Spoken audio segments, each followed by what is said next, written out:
Welcome to Luca is a Billionaire, where the only thing I invest in is your answers. In this video, I will explain how to play 7 Wonders Pantheon. First, set up the Pantheon board right next to your main game area. Each player receives 5 God cards to start. Place the 5 divine tokens on their specific spots on the board. Also, prepare the mythology tokens and gate cards for easy access. This initial setup ensures you are fully ready to dive into the divine strategies of the game. Invoking a god is a powerful action. To do so, you must pay the resource cost indicated on the god card. Once paid, place the god card face up in your play area.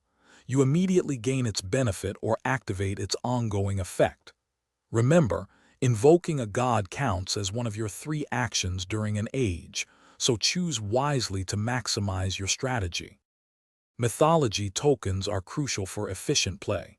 They offer a discount when you invoke a god, reducing the resource cost. Gate cards, on the other hand, let you draw new god cards, giving you more options.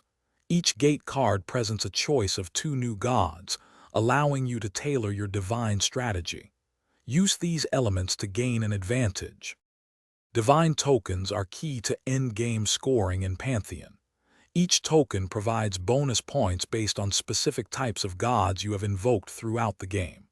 Strategically collect tokens that best complement your divine pantheon and overall strategy. At the game's conclusion, you will score points for your invoked gods, any collected divine tokens, and your completed wonders, aiming for the highest total. Thanks for watching and please subscribe. It's the best investment you'll ever make.